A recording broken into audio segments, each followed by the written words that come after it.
You're watching Channel 4 with Sign On.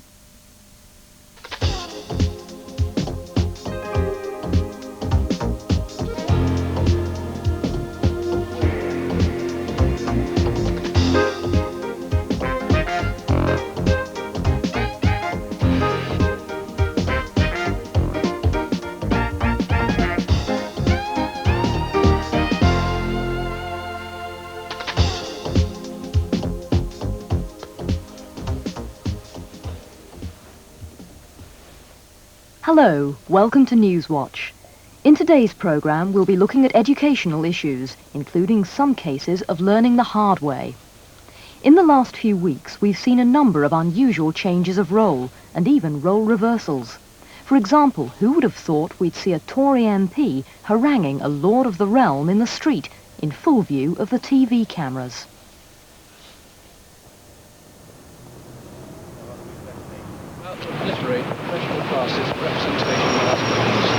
And the MP added this warning to Lord Nolan.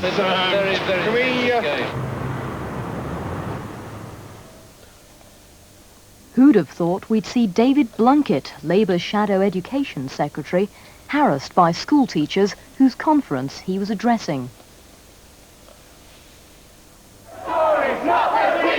Mr. Blunkett arrived by a side door in an unsuccessful attempt to avoid the demonstrators.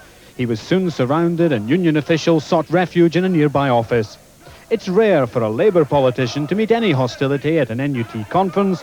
Today's events are unprecedented.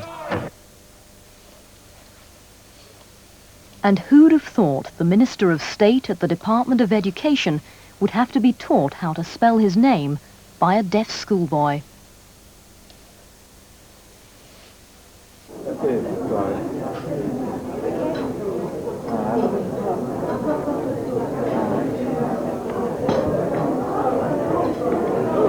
Good. Okay. More of that later. But perhaps the hardest lesson for many MPs this past month was that contained in the headmaster's report of Lord Nolan.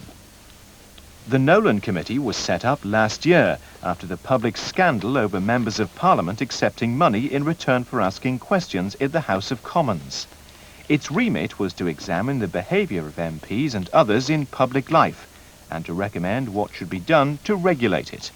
The committee found no evidence of systematic corruption, but it said that standards in some cases had been slack and needed tightening up. After all the allegations of sleaze, it said urgent action was needed to restore public confidence. It recommended new rules and an independent commissioner to make sure they're kept. The Nolan report was published on the 11th of May.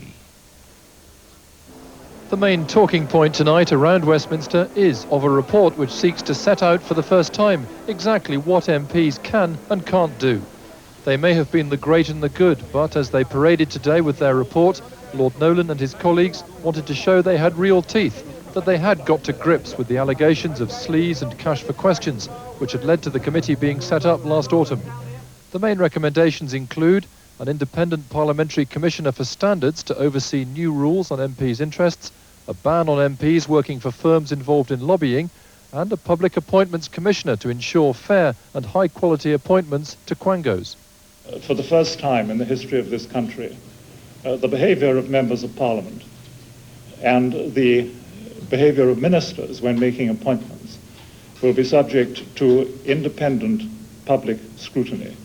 That's a very major constitutional innovation, and one which we hope will go far to reassure public opinion. For Labour and the Liberal Democrats, it's a step in the right direction, and they claim an embarrassment for the government. Government set up Nolan in the hope of shutting down the issue of sleaze. Nolan has produced a tough and robust report which repudiates the government's previous complacency on this issue. And after Cabinet considered the Nolan report this morning, the government's response was broad agreement, a detailed reaction to the proposals to come when MPs debate them next week. It will be for Parliament to decide about the recommendations affecting members of Parliament. But so far as the government is concerned, we accept the broad thrust of these recommendations. But when the report was discussed in the House of Commons, there was fierce opposition from many Conservative MPs, such as Alan Duncan, whom we saw earlier. The government was still considering what exactly to do about the Nolan report when another scandal blew up.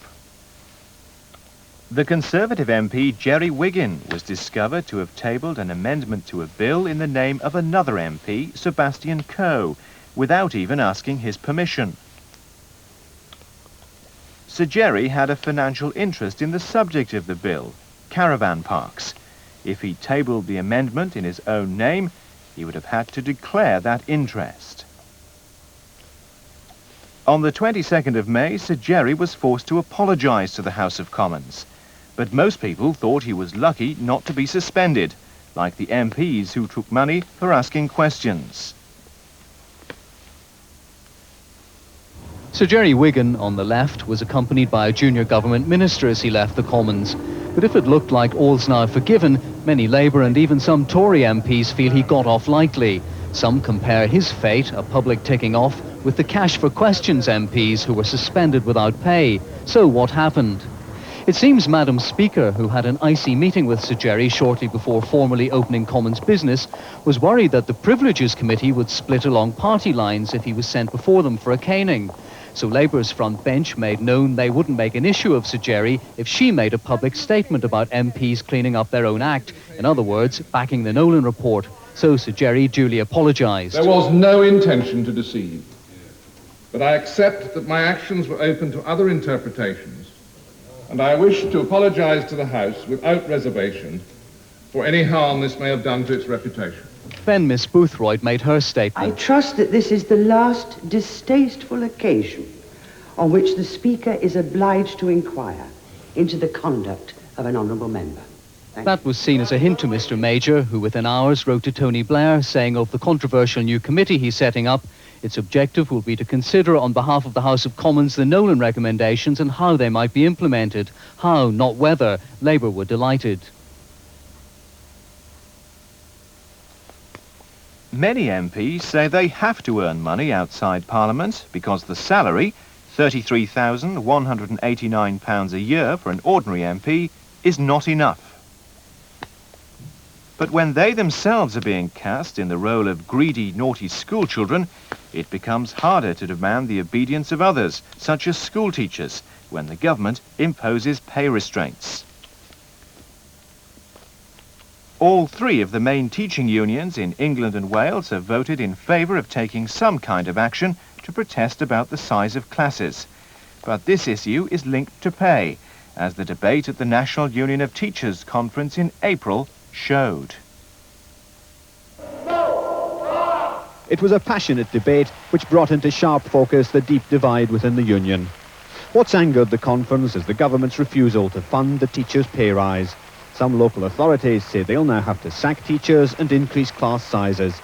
That's already produced a series of demonstrations and strikes around the country. Many union members say what they now need is national action. That's why Gillian Shepherd has offered jam tomorrow, because of the prospect of us taking strike action. Vote for this motion and let's build a campaign that wins the ballot. Thank you, but the union's leadership say that could lose the support they've built up among parents.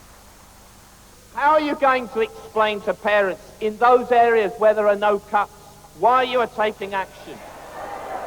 They would see the strike for what it is, a directly political strike against the government. When the vote was announced, it was greeted with thunderous applause from one half of the hall and a stony silence from the other. In the Commons today, there was also condemnation of the NUT vote from both sides. The Prime Minister said that since coming to power, the Conservatives were spending 50% more on education. But both Labour and the Liberal Democrats criticised government education policy.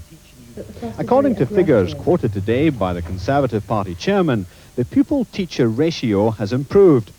20 years ago, it was 1 teacher to 20.7 pupils. In 1984, it was 1 to 18.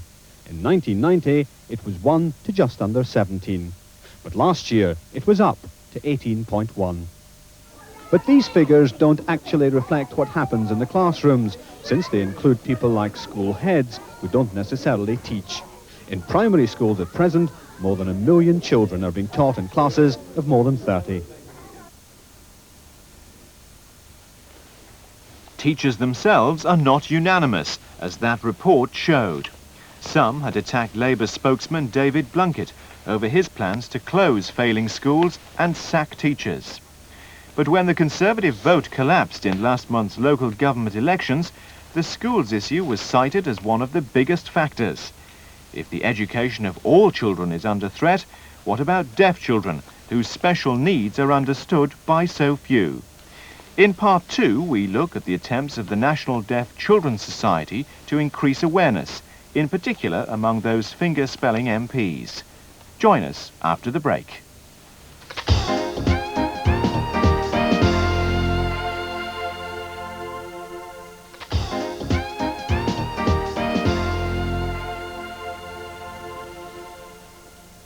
The National Deaf Children's Society is constantly monitoring the education of deaf children, offering support and advice to parents, schools, school governors and inspectors.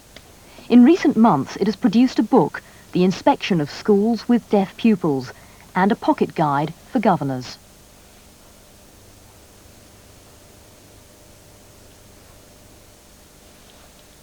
The NDCS has also produced a briefing paper for new councillors in local government, but ultimately it's members of Parliament who set the parameters for the education of deaf children. That's why last month, in National Deaf Children's Week, the NDCS held a reception in the House of Commons to raise awareness amongst this important group.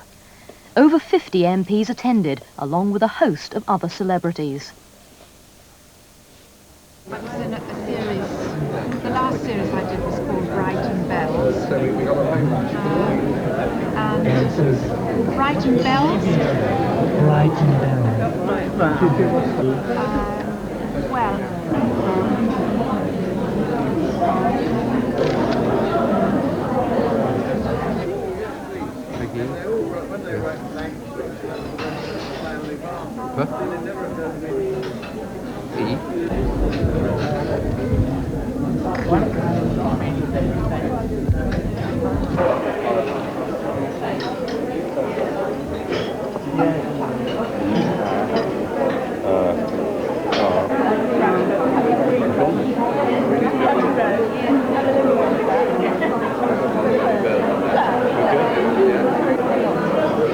It's a nice logo, isn't it?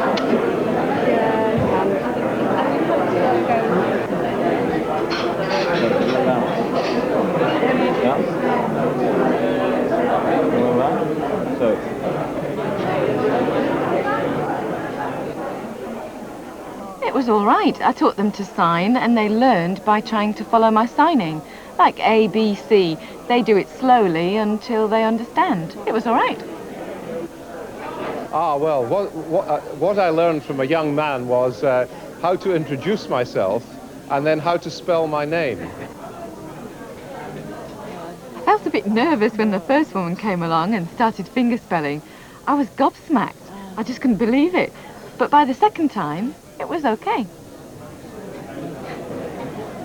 Well, I've learned how to spell my name.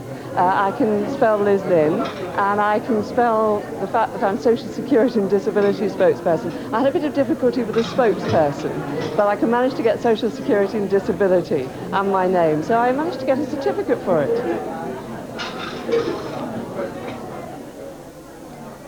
I felt a little bit nervous when they first came up. I tried to show them exactly how to fingerspell their names, and I was a bit scared. But later on, when I calmed down, it was much easier to teach them.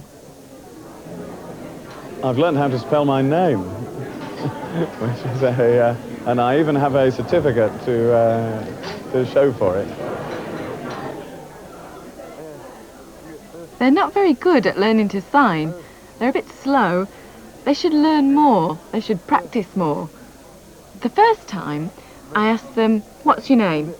And they didn't really know what to do. So I had to show them. I gave them a bit of paper to write their names on, and say it was Barry. Then I would show them how to fingerspell it. B-A-R-R-Y. I've learned also that we all need to learn to communicate, because if we communicate, then we empower people to live life to the full. and that's what we must all try and support. All in all, then, an object lesson in how to learn and have fun at the same time. After the reception, I asked Malcolm Bruce MP, who is Vice President of the NDCS and father of a deaf daughter, what he hoped had been achieved by the event. Well, it's about awareness of the challenges facing deaf children and deaf young people.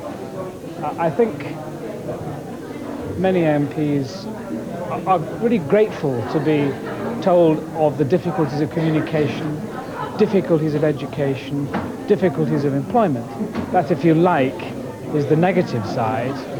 But I think also to give members of Parliament a chance to meet young people who are succeeding as deaf people at school and in jobs and in other areas, and perhaps to realise that most deaf young people want is a little help and a little understanding so that they can play a full part in society and not feel left out, whether it's of employment or education.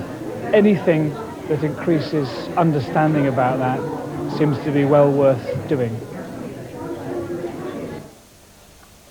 From the ABC of education to the high-tech. Last month also saw the Focus on Deaf People conference in London, mounted by the National Council for Educational Technology. There were some stunning examples of technological developments that could bring enormous benefits to deaf education in the future. I went along to see the exhibition and ask some deaf people what they were hoping to find.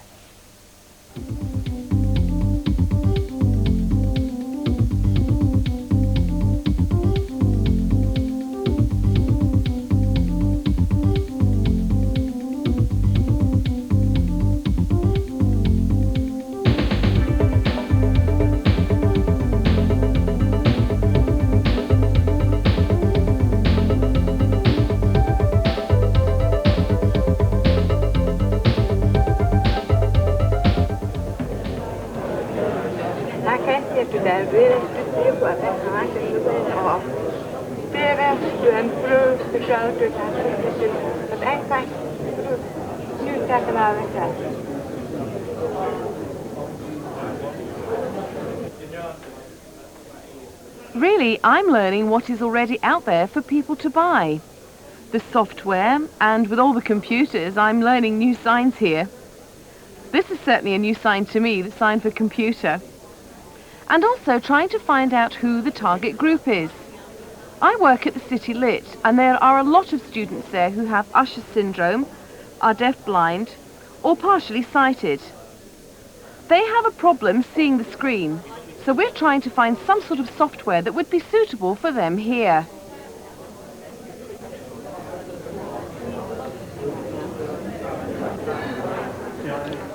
I think there's hope that deaf children can improve their English and their grammar through the computer with the sign language input.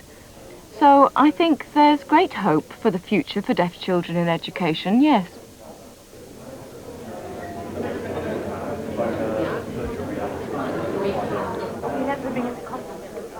At the moment, I'm just looking at everything.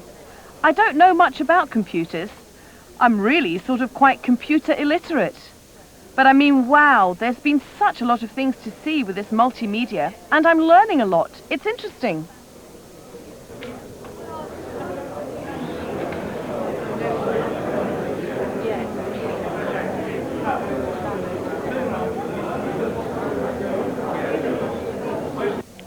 One of the other reasons I came was because on the program there was a thing about modern foreign languages. We all know that the national curriculum, that is an area we should be focusing on because many standing schools have opted out of modern foreign languages. If we could have a way of teaching that to standing deaf children, no reason why we should be part of it. There is one here from Edinburgh developing that way. Scottish system's not quite the same as England, but I feel it's a good start. So I'm keeping a close eye on that. It should be ready in June. I'd like to see that incorporated both for the primary and secondary children. Yes, Bonjour. Est-ce que je peux vous servir? Oui. Je voudrais une boîte de lait. Anything else? The presence at the conference and exhibition of Mabel Davis, the first deaf head teacher this century, underlining the importance of this new technology. This was also shown last month by the opening at the Royal School for the Deaf in Derby of the first 4 phases of its sign language video centre. Central Television News was there to capture the event. The Duke of Devonshire pressed the buttons to officially open this unique centre at the Royal School for the Deaf in Derby. The aim of the centre is to make bilingual videos using sign language and speech, and to instruct hearing people in the use of sign language. It's the first library project of its sort in Europe, we believe, possibly the world, whereby for the first time deaf people will be able to obtain information in their first language. As you can appreciate, there are hundreds and hundreds of thousands of libraries in Europe with spoken language as their main resource. This will be a matched resource giving deaf people information on video in sign language. On average, the reading age of a profoundly deaf adult is 9, which puts them at a great disadvantage. The centre hopes it will be able to redress the balance. I know that my son Timothy, who's been profoundly deaf since birth, it would have made all the difference to his life. Instead of leaving school at 16 with 1 GCSE, I'm sure he would have at least had got 5 and maybe A levels and then gone on to university. Local industry, including Central Television, have provided the facilities, which so far have cost more than £600,000. The centre will also make sign language videos for the public and private sector, which will help bridge the communication divide between hearing and deaf people. Just last week it was announced that Derby Deaf School has been awarded a grant of £50,000 from the National Lottery Arts Council for England to help create Phase 5 of their project, the first bilingual sign language video library in Europe. At a time of budgetary restraint, individual schools are still doing their best to carve a better future for deaf children. There'll be no Newswatch in July because we'll be showing a special season of some of the best Your Views programmes of previous years, which begins in 2 weeks' time. But Tessa and I will be back in the autumn with more deaf perspectives on the news. Don't forget that in the meantime, the hunt continues for entrants for the NFC Deaf Auto Challenge on October the 27th to 29th. We'll be filming it again for At Leisure. There's a meeting for entrants in Bristol on June the 17th, and watch out for others in Ireland, Scotland and London in the near future. Next week, Rachel Bastikar will be here with Deaf World and a terrific programme from Australia called Deaf Focus. But for now, from Tessa and myself, it's goodbye. Goodbye.